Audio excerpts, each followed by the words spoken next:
Hello, magandang hapon sa inyong lahat. Magandang hapon po. So, wait lang bago tayo do sa main topic natin. Ano ba nangyayari dito kay Mark Heras? Ba't may mga iyak eme siyang ganito? Kasi may caption daw yan na ano eh. Ano ba yung caption yan? Kulong sa sistema. Ano kaya meron dito? Meron ba siyang pinoproblema ngayon na alam ko ang last na problem niyan, dinimanda yata siya nung bakla na ano 'di ba na di umano'y kasama niya sa casino lagi. Na hinihingan niya daw yata ng pera. Ayon kay Sian Gaza 'yun eh. Pero yung ba 'yun? Kasi nakademanda ito 'di ba last year. Magpaahit din kaya ako ng kilay na ganun. Uso pa ba yan yung umaahit ng kilay? Pero ano kaya problema nito? Tapos yung mga yung mga artista, love ka namin Heras, Jano Gibbs nag-aano din, Chris Bernal. Wala na bang project ito? Ba't nga nawala sa ano to, no? Nawala sa sirkulasyon ng showbiz? Ano kayang nangyari dito? Sayang naman yung panalo ito nung 'di ba? Nung kauna-unahang Starstruck, 'di ba? Tapos kalab team niya si Jenilyn Mercado. Hindi ko na naabutan 'yon, mga men ha. Baka sabihin niyo naabutan. Narinig ko lang, ni-research ko lang kanina. Kasi nga dumaan sa akin to. Sabi ni iba, lapit siya kay Coco Martin. Actually, kung halimbawa nangangailangan sila ng artista, hindi naman na sila talo dito, veteran ito eh. Kaya lang, ang problema, baka kasi may attitude ito, kaya nawala sa ere. Meron yata akong napakinggan na parang balita ni Christopher Min na hindi daw marunong mag-handle ng finances to eh. May mga utang-utang din yata. Parang ganon. Kasi nga 'di ba dapat ah, ikaw pag nagtatrabaho ka pag dumating ang time na malaki na ang kinikita mo, siguraduhin mo din na yung ginagastos mo ay hindi naman din lalaki. At bumili lang ng bagay na yun talagang kakailanganin mo lang. Oh, natamaan ako. Oh, 'di ba? Yun lang, no? Ako sa totoo lang, wala akong bisyo eh. Kaya nabibili ko yung gusto ko, yung for example, yung 'di ba pagka nagkaroon ng pera, yung kasasweldo, yung painom, magpapainom or hindi ako hindi kasi umiinom tsaka naninigarilyo eh. Ang bisyo ko dati noon, yung bibili ako laruan. Bebenta ko rin pag ayaw ko na. At least nakukuha ko din yung dina-justify eh, no? Pero ang talaga, hangga't hindi naman kailangan, wag bumili. Nakakademonyo talaga yan eh. Pag lumaki na ang lumaki ang kita mo, 'di ba? Yan ang pinaka-struggle. Kayo mga OFW kadalasan, yan ang nagiging problem eh. Halimbawa, first time mo maging OFW, no? Siyempre, nabigla ka. Yung trabaho mo dito sa Pilipinas, maliit ang sweldo. Pagdating mo dyan, bigla lumaki ang sweldo. Yung sa iba to ha, I don't know do sa iba. Siguro, ano naman kayo. Ang gagawin, lalo na pag mga binata pa, walang binubuhay, yung walang pamilya na papadalhan ng pera. Kasi, yung pamilya din nila, medyo stable din dito sa Pilipinas, di ba? Yan, ang gagawin, bibili agad ng cellphone, ng iPhone. Oh!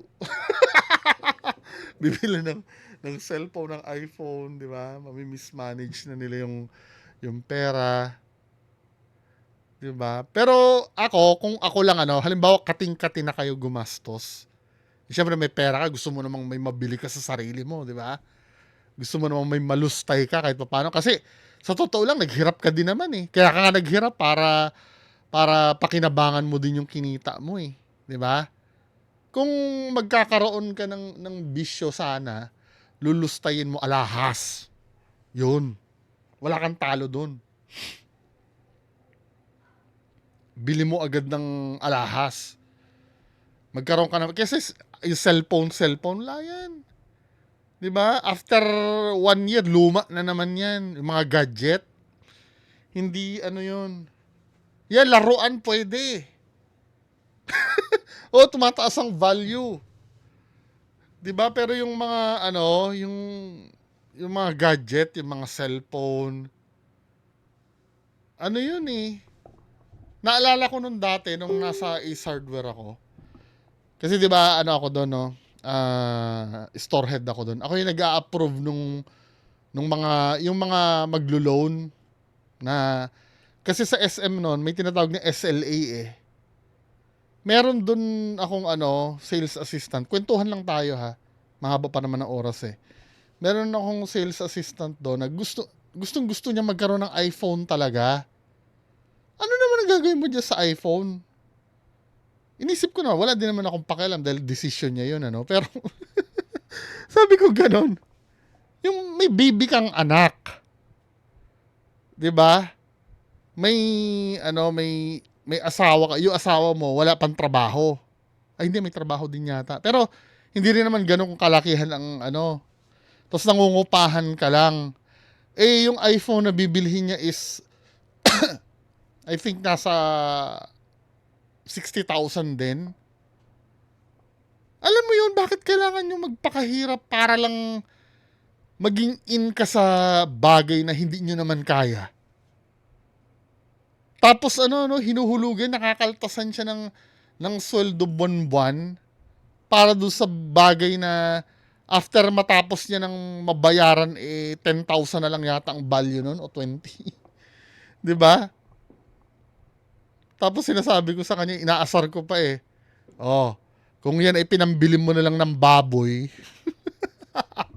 baka ilang iPhone pa ang sa bagay, decision niya yun eh, di ba? Pero kung iisipin natin, no, wala eh. Yung tawag din kasi ng syempre gusto mo maging bilong sa society, no? Kasi sometimes iniisip natin, mata, ah, mataas kasi ang tingin sa'yo pag naka-iPhone ka eh. Sa totoo lang, pag naka-iPhone ka, feeling feeling mo nakaalahas ka eh, no? Pag nakikita ka sa publiko na napindot-pindot ng iPhone. Parang ano, parang halimbawa, ano, Starbucks. 'Di ba? In na in ka pagka ano,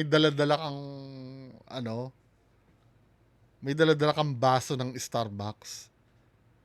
Kaya ang ginagawa ko halimbawa pag may ahente na pumupunta sa tindahan, tapos syempre sisip-sip yung ahente sa akin, ano, yung sales coordinator ng isang product, manlilibre ng ano, ng Starbucks. Talagang yung ano, yung cup nun, tinatabi ko yun. Tinatabi ko yung pinapahugasan ko kay ano, doon sa maintenance namin. Hugasan mo nga to para pagtitimplahan ko ng ano, ng gatas or ng juice. Diyan na kayo, tapos makikita nyo ako na tumutungga-tungga ng Starbucks. Yun naman ang importante doon, yung baso eh. Anyway, di ba? Yung nga naman, iba yung ano eh. Iba yung tingin kasi sa'yo pagka ganun ka, no? Pero pang panandalian lang kasi yun. Di ba? Pwede ka nang maggaganon. Tandaan nyo mga kababayan ko, tiyaga muna tayo ngayon. Ipon-ipon muna tayo. Pag sobrang milyonaryo na natin, yan, mag-iPhone na kayo. Mag-Starbucks na kayo araw-araw. Okay na yan. Pero pag yung alam mo na, yung parang wala pa tayo nararating sa buhay, ano muna tayo? O nagsisimula pa lang tayo, ano muna tayo? Parang tiyaga-tiyaga muna tayo. Ma-earn din naman natin lahat yan eh. Makukuha sa pagtsatsaga eh. May panahon din lahat. O next, merong ano,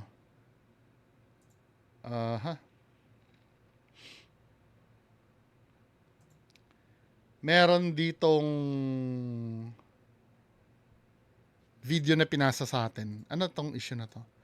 Kapitbahay mo, wala namang sasakyan, ayaw magpa-park sa... Si Madam Paloma. Kilala ko to, scripted to eh. Correct me if I'm wrong ha. Ang dami niyang issue eh. Meron pa nga siyang issue na yung lechon daw na nabawas na. Pero tingnan natin yung video. Alam ko scripted ang ginagawa nito eh. Sinabihan ko na kayo na huwag kayo magpaparada dyan. Bakit masama ba? Masama, dahil sa harapan ka ng bahay ko eh. Kuya, naghihirap Pwede sa yung ugali week namin, nyo tapos eh. dyan kayo magpaparada. Alika nga dito. Kuya, Ugali nyo eh. ang kapal naman ng mukha mo. Ano naman diferensya Hindi nga kami Nasa nagpapapag sa labas naman ito ah. Kahit Nasa natapat loob ng ang bahay. nyo eh. Tapat ng bahay namin. Kita mong may gate nga, di ba? May gate na, tapos harangan mo yung Kaya gate tayo namin. hindi nagkakaintindihan lagi dahil pagka magpapark ako, lagi ka naninita eh. Mali- Sino man ba naman ang may gusto niyan? Ayan ang bahay mo. To be fair, may experience akong ganyan. Pero hindi naman yung nagsasagutan kami. Nag-ano naman siya, nag-ano naman siya parang yung sinabi ko, kuya, baka pwede namang maghanap kayo ibang pagpaparkan. Kasi yung sasakyan ko din nasa loob ng ng gate, 'di ba? Yung motor. Sabi ko sana yung Land Cruiser ko. yung dalawang motor ko nasa loob ng ng gate. Siyempre, pagka halimbawa darating ako, wala pa siya dun eh. Tapos ang di sarado ng gate. Paggising ko ng umaga, pag ilalabas na yung motor, hindi ko mailabas kasi may nakapark ng kotse sa harap namin. Nasa totoo lang talaga, nakakabastos talaga. Yes, no? Hindi ko naman pag-aari yung daan. Hindi ko naman pag-aari yun. Pero yung right of way nun, I mean, tama ba yung term ko na right of way? Or yung driveway nung garahe. Understood naman yun. Kaya may garahe doon, ay may lalabas doon at may papasok. 'Di ba? Pinakiusapan ko naman, sabi ko, kuya, nahihirapan kami. Oo, sige, sige. Pero ginagawa niya pa rin. Alam mong ginawa ko? Para hindi na maulit. Hindi ko na pinapasok sa loob yung motor. Sa harap na ng gate ko pinapark para walang magpark na iba. Kasi pag may nagpark na iba, alam mo yon, ayaw mo na lang magkaroon ng kaaway na kapitbahay. 'Di ba? Mahirap kasi pag may kaaway ka na kapitbahay, alam mo yung mag-iilangan kayo, mag-iiwasan kayo, parang ang awkward pag nagkasalubong kayo tapos hindi mo siya nabati. Mahirap yung ganun eh. Pero sometimes may mga tao talaga na sorry po ha. Ayokong gamitin yung term na may pagka-squammy eh. Kasi dito sa loob ng subdivision namin, alam mo yun, kaya nakabili ng bahay at lupa dito dahil galing sila sa squammy na alam mo yun, nagkaroon ng magandang trabaho yung pamilya sa sa abroad sa kabili ng bahay at lupa dito na dinala nila yung ka-squamihan nila dito sa dito sa subdivision, 'di ba? I have nothing against naman sa mga sa mga ganun. Kaya lang sana alam mo 'yon, matatanda na tayo, alam natin yung ka-squatteran sa hindi eh. Kung sanay kayo doon sa dating lugar nyo na bardagulan ang galawan nyo, yung parang galawang patay gutom, yung laging nauubusan ng daan, laging nauubusan ng space. Well, wala ka na doon. Nasa lugar ka na ng may mga pinag-aralan. Sorry kung may ma-offend sa sinasabi ko ha, pero sometimes ganun eh. Hindi mo naman kailangan maging mayaman kasi darating na naman, mga mahihirap, inaapi mo. Hindi naman case ng kahirapan doon. Tandaan niyo, magkaiba ang pagiging squammy sa mahirap. May mga mahirap naman na na may modo eh. Yung meron nga akong kaklase eh na nung kaklase ko sa Fatima, scholar siya eh.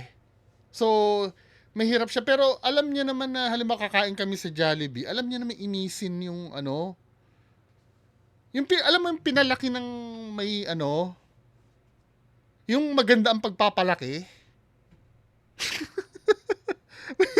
mahirap i-explain eh.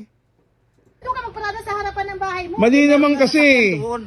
Mali naman kasi yung ginagawa Kailangan ko mo. rin yun eh. Hoy, ano yan? Ano yan? Kayo talaga oh. Ay, kasi naman tingnan mo naman, Oh. harapan ng bahay O, namin. bakit? Bakit? Nakikiparada lang naman kami. Hindi kayo? Eh, harapan ng bahay namin. O, bakit? Matagal lang kami dito Yan ang nagpaparty hirap sa nga. inyong dalawa eh. Tagal. Alis O, ka yan. Ayun ingit ang kayo. harapan ng bahay. Doon ka Ingit lang magparada. kayo. Hindi.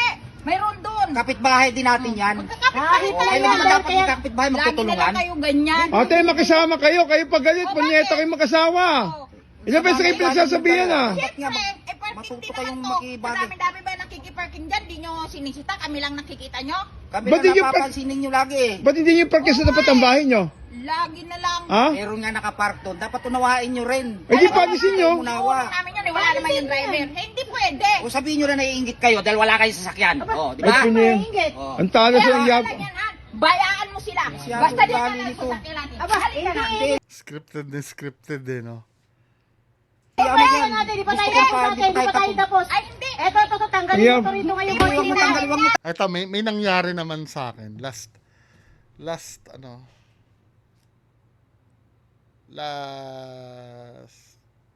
Monday ba? Ano ba ngayon? As of this recording, Friday eh. I think Monday ba? Or ano yata? Wednesday? Nung Wednesday, Wednesday yata. May naniningil ng ng monthly dues, di ba? Di ba pag nasa nasa subdivision ka or condominium, may monthly dues kayo sa maintenance ng mga ilaw diyan sa labas. So, yung bugok na namin na I don't know, presidente ba yun, kung sino man siyang Poncio Pilato siya na hindi ko siya kilala. Kumakatok diyan maniningil ng monthly dues. Monthly dues po. Eh wala akong pera. Hindi ako naka-withdraw. As in, wala akong pera dito. Kasi pag naubusan ako, pupunta ako ng SM, mag-withdraw ako, pa 1,000 lang kasi ang kasi ang ayoko sa lahat, yung mag-withdraw ng isang bultuhan, mabilis ko maubos eh. Nung time na yun, wala akong pera. Talagang, literal na, hindi naman yung wala akong pera na patay gutom. Mga ganon, hindi naman. Wala akong pera. Sinabi ko, ay sorry po ate, wala po akong pera ngayon. Balik na lang po kayo. Kailan po ba kayo babalik? Eh hindi. Ikaw, kailan ka Biglang sinigawan ako sa labas na, kailan ka ba magkakapera? Alam mo yung maririnig ng buong kapitbahay dito na parang ang dating yung patay gutom ka na wala kang pera. Sabi ko, ayusin mo naman ka ako, salita mo. Wala akong pera sa ngayon. Dito sa bahay. Pero wag mo namang ipagsigawan niya na kailan ka magkakapera. Ayusin yung salita nyo. Tapos tataasan ako ng boses. Kasi sabi mo, wala kang maibibigay sa amin eh. Sabi kong ganun, wag mo ko sisigawan, nasa bahay kita, putang ina mo. Ginanong ko talaga. Mo ko, bahala sila kung magagalit sila sa akin. Ayoko kasi ng ganon. Kasi kahit anong pilit niya sa akin, wala talaga akong may bibigay kasi wala akong pera na on hand dito. Pwede mag-withdraw pa ako, tapos babalik. Tinanong ko lang kung alam mo yung isisigaw pa. Isa ring squammy yun eh. Kung sino man yung buisit na yun eh. Pero dito sa na to, dito sa video na to, feeling ko scripted to. Scripted siya. Kilala ko ito Madam Paloma na to eh. Meron din itong video na minamata din yung yung lechon binabalik sa supplier, something like that, dahil may may bawas na. Napag-alaman ko, marami silang vlogger na mga ganyan na nagvi-videohan sila na nagpapa-viral. Pero effective ba yung video lang nagpapa-viral? May nag-share na 1.2k, di ba? Paldo na naman ang reels. Anyway, mga kababayan ko, yan lang muna pag-uusapan natin. Magandang hapon sa inyo lahat. Bye-bye.